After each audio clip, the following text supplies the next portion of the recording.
દક્ષિણ ગુજરાતમાં પણ કમોસમી વરસાદે માજા મૂકી છે। ડાંગ જિલ્લાના કેટલાક વિસ્તારોમાં વરસાદ, આહવા અને આસપાસના ગામડાઓમાં ધોધમાર વરસાદ પડ્યો છે। ગાજવીજ સાથે આહવામાં ધોધમાર વરસાદનું આગમન થયું છે। તો વરસાદની સ્થિતિને લઈ અધિકારી કર્મચારીઓને ઓફિસ ન છોડવા માટેની સૂચના આપી દેવામાં આવી છે। તો આહવા અને આસપાસના ગામોમાં આજે સાર્વત્રિક વરસાદ નોંધાયો છે। પવનની ગતિ સાથે ધમાકેદાર કમોસમી વરસાદે બેટિંગ કરી, જેને કારણે રોડ રસ્તા ઉપરથી વરસાદી પાણી વહેતા થયા। જોકે આ ડાંગમાં પ્રકારની પરિસ્થિતિને જોતા જે અધિકારીઓ છે, કર્મચારીઓ છે સરકારી, તેમને હેડક્વાર્ટર ન છોડવા માટેની સૂચના આપી દેવામાં આવી છે।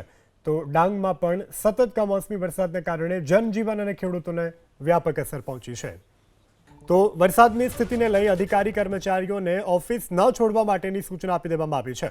તો આહવા અને આસપાસના ગામોમાં આજે સાર્વત્રિક વરસાદ નોંધાયો છે।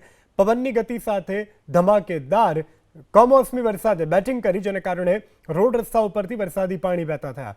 જોકે આ ડાંગમાં પ્રકારની પરિસ્થિતિને જોતા જે અધિકારીઓ છે, કર્મચારીઓ છે સરકારી, તેમને હેડક્વાર્ટર ન છોડવા માટેની સૂચના આપી દેવામાં આવી છે। તો ડાંગમાં પણ સતત કમોસમી વરસાદને કારણે જનજીવન અને ખેડૂતોને વ્યાપક અસર પહોંચી છે।